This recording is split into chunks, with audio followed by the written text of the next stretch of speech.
ഏവർക്കും HSS ടൈംസിൻ്റെ പുതിയ ഒരു വീഡിയോയിലേക്ക് സ്വാഗതം. 2026 നിയമസഭാ ഇലക്ഷന് നിയോഗിക്കപ്പെട്ട ഉദ്യോഗസ്ഥരിൽ ഫസ്റ്റ് പോളിംഗ് ഓഫീസർമാർ എന്തൊക്കെ കാര്യങ്ങളാണ് പ്രധാനമായിട്ടും ചെയ്യേണ്ടത് എന്നാണ് ഈ വീഡിയോയിൽ ഡിസ്കസ് ചെയ്യുന്നത്. കൂടുതൽ അപ്ഡേറ്റുകൾക്കായി HSS ടൈംസ് എന്ന ഈ വിദ്യാഭ്യാസ ചാനൽ സബ്സ്ക്രൈബ് ചെയ്യുക. കൂടാതെ തൊട്ടടുത്തുള്ള ബെൽ ബട്ടൺ കൂടെ എനേബിൾ ചെയ്യുക. അങ്ങനെയാണെങ്കിൽ പുതിയ ഇൻഫോർമേറ്റീവ് ആയിട്ടുള്ള വീഡിയോസ് ആഡ് ചെയ്യുന്ന സമയത്ത് നോട്ടിഫിക്കേഷൻ കൂടെ ലഭിക്കുന്നതായിരിക്കും. ഇതിലെ വിവരണങ്ങൾ ഔദ്യോഗികമോ ആധികാരികമോ അല്ല. ഇലക്ഷൻ പരിശീലന ക്ലാസ്സിൽ നിന്ന് ലഭിക്കുന്ന നിർദ്ദേശങ്ങളും പ്രിസൈഡിംഗ് ഓഫീസർമാർക്കുള്ള കൈപ്പുസ്തകത്തിലെ വിവരണം മാത്രം അനുസരിച്ച് പ്രവർത്തിക്കേണ്ടതാണ് എന്നാദ്യമേ ഞാൻ ഓർമ്മിപ്പിക്കുകയാണ്. അപ്പോൾ നമുക്കറിയാം, ഇലക്ഷന് പ്രധാനമായിട്ടും ഒരു ടീം ഓഫ് എംപ്ലോയീസ് ആണ് ഉണ്ടായിരിക്കുക. 4 പേരാണ് presiding officer, first polling, second polling and third polling officer. ഈ ഒരു ഇതിൽ ഇവിടെ നോക്കിക്കഴിഞ്ഞാൽ ഈ ആദ്യത്തിൽ ഇരിക്കുന്ന ഓഫീസറാണ് PO1 എന്ന് കാണാം. പോളിംഗ് ഓഫീസർ 1 ഫസ്റ്റ് പോളിംഗ് ഓഫീസറാണ് ഇവിടെ ഇരിക്കുന്നത്. തൊട്ടടുത്ത് സെക്കൻഡ് പോളിംഗ്, അതിന് തൊട്ടടുത്ത് തേർഡ് പോളിംഗ്. ഈ രീതിയിലാണ് സാധാരണ ഉണ്ടാകാറുള്ളത്. ഫസ്റ്റ് പോളിംഗ് ഓഫീസറുടെ ഏറ്റവും പ്രധാനപ്പെട്ട ഡ്യൂട്ടി എന്ന് പറയുന്നത്, ഫസ്റ്റ് പോളിംഗ് ഓഫീസറാണ് മാർക്ക്ഡ് കോപ്പി ഓഫ് ഇലക്ട്രൽ റോളിൻ്റെ കസ്റ്റോഡിയൻ. അതായത് നമുക്ക് ആ ബൂത്തിലേക്ക് എത്ര വോട്ടേഴ്സാണ് അലോട്ട് ചെയ്തിരിക്കുന്നത് എന്ന് കൃത്യമായിട്ട് നമുക്ക് മനസ്സിലാക്കാൻ വേണ്ടി പറ്റുന്നത് മാർക്ക്ഡ് കോപ്പി ഓഫ് ഇലക്ട്രൽ റോളാണ്. അതിൻ്റെ കസ്റ്റോഡിയൻ ഫസ്റ്റ് പോളിംഗ് ഓഫീസറാണ്.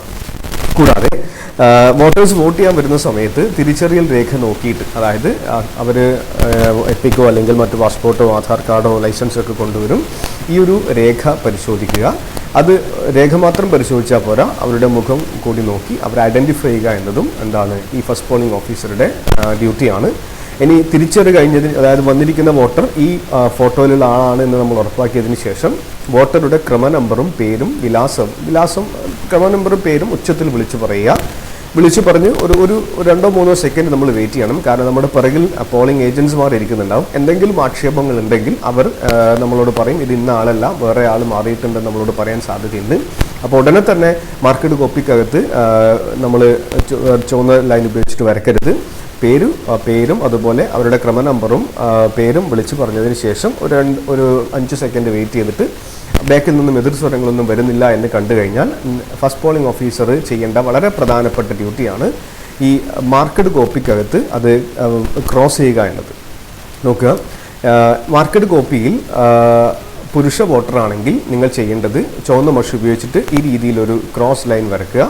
ഇനി അത് സ്ത്രീയാണ്, ഒരു ലേഡി വോട്ടറാണ് വന്നിരിക്കുന്നതെങ്കിൽ ഇതേ രീതിയിൽ ക്രോസ് ലൈൻ ഇടുക. കൂടാതെ ഈ ക്രമ നമ്പറിന് ഒരു റൗണ്ട് കൊണ്ട് ചെയ്യുക. ഇനി സപ്പോസ് നിങ്ങൾക്ക് വന്നിരിക്കുന്നത് ഒരു ട്രാൻസ്ജെൻഡർ ആണെങ്കിൽ ഇവിടെ ഒരു ക്രോസ് ലൈൻ ഇടുക. അതിനുശേഷം ഇവിടെ ഒരു സ്റ്റാർ, ഈ നമ്പറിന് ക്രമ നമ്പറിൻ്റെ അടുത്ത് ഒരു നക്ഷത്ര ചിഹ്നം കൊണ്ട് നിങ്ങൾ രേഖപ്പെടുത്തേണ്ടതാണ്.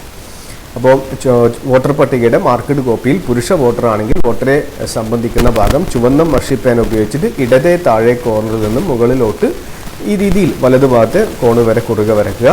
ഇത് വന്ന ഉടനെ വരക്കരുത്. നമ്മൾ ആളുടെ പേര് വിളിച്ചിട്ട് ഏജൻസിന് ആക്ഷേപങ്ങളില്ല എങ്കിൽ മാത്രമേ നാം ഇത് ചെയ്യാൻ വേണ്ടി പാടുള്ളൂ.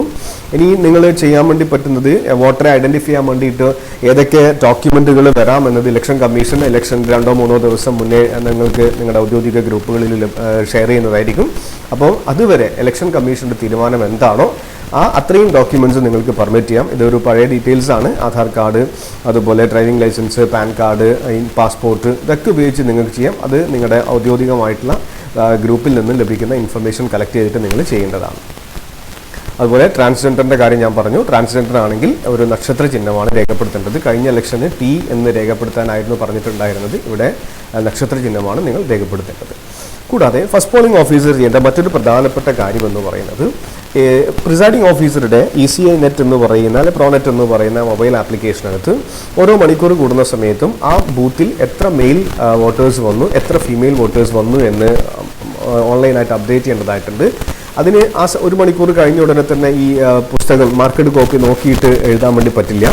അപ്പോൾ വരുന്ന സമയത്ത് നിങ്ങൾ ഡ്യൂട്ടിക്ക് പോകുന്ന സമയത്ത് ഇത്തരത്തിലൊരു സ്ലിപ്പ്, ഇത് നിങ്ങൾക്ക് ഡൗൺലോഡ് ചെയ്യാനുള്ള ലിങ്ക് ഞാൻ താഴെ ഡിസ്ക്രിപ്ഷൻ ബോക്സിനകത്ത് കൊടുക്കാം. ആ ലിങ്ക് ക്ലിക്ക് ചെയ്ത് കഴിഞ്ഞാൽ നിങ്ങൾക്ക് ഈ ഒരു ഫയൽ PDF ഫയൽ ഡൗൺലോഡ് ചെയ്യാം. ഇത് പ്രിൻ്റ് എടുത്തിട്ട് കൊണ്ടുപോവുക. 2 തരത്തിൽ ആൾക്കാർ ചെയ്യാറുണ്ട്. ഒന്നുകിൽ ഫീമെയിൽ നമ്പേഴ്സ് മാത്രം ഇടുക, അല്ലെങ്കിൽ മെയിലും ഫീമെയിൽ ഇടുക. ഏറ്റവും ബെസ്റ്റ് ഓപ്ഷൻ ഇതാണ്, ഫീമെയിലിനെ മാത്രം ഇടുക. ഒരു ഫീമെയിൽ വോട്ടർ വന്ന ഉടനെ ഇവിടെ കട്ട് ചെയ്യുക.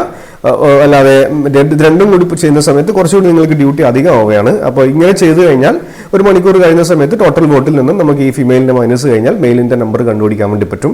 അപ്പോൾ ഏതാണോ നിങ്ങൾക്ക് സൗകര്യപ്രദമായിട്ടുള്ളത് അത് നിങ്ങൾ പ്രിൻ്റ് എടുത്ത് കൊണ്ടുപോകുക. രണ്ടും ഞാൻ താഴെ ഡിസ്ക്രിപ്ഷൻ ബോക്സിനകത്ത് കൊടുക്കാം. ഈ കാര്യം കൊണ്ട് ഫസ്റ്റ് പോളിംഗ് ഓഫീസർ ചെയ്യേണ്ടതാണ്. അപ്പോൾ പ്രിസൈഡിംഗ് ഓഫീസറുടെ അഭാവത്തിൽ പ്രിസൈഡിംഗ് ഓഫീസറുടെ ചുമതല നിർവഹിക്കാൻ ഉള്ള അവകാശം ഫസ്റ്റ് പോളിംഗ് ഓഫീസർക്കാണ്. അപ്പോൾ അദ്ദേഹം ചെയ്യേണ്ട പ്രധാനപ്പെട്ട ഡ്യൂട്ടീസ് എന്ന് പറയുന്നത്, ഏറ്റവും പ്രധാനപ്പെട്ട ഡ്യൂട്ടി ഐഡന്റിഫൈ ദ വോട്ടറിനെ ഐഡന്റിഫൈ ചെയ്യുക. രണ്ടാമത്തത് ഇൻ ചാർജ് ഓഫ് മാർക്കഡ് കോപ്പിക്കകത്ത് ഈ ക്രമ നമ്പറും പേരും വിളിച്ചു പറഞ്ഞു കഴിഞ്ഞതിന് ശേഷം ആക്ഷേപങ്ങൾ, അതായത് എതിർസ്വരങ്ങളൊന്നുമില്ല, ഏജന്റുമാരൊക്കെ വേറെ ഇവിടെ ചലഞ്ച് ചെയ്യുന്നില്ല എങ്കിൽ നിങ്ങൾ എന്ത് ചെയ്യുക, ഇതേ രീതിയിൽ ക്രോസ് ലൈൻ ഇടുന്ന സമയത്ത് ശ്രദ്ധിക്കേണ്ട കാര്യങ്ങൾ ഞാൻ നേരത്തെ നിങ്ങളോട് പറഞ്ഞു കഴിഞ്ഞു.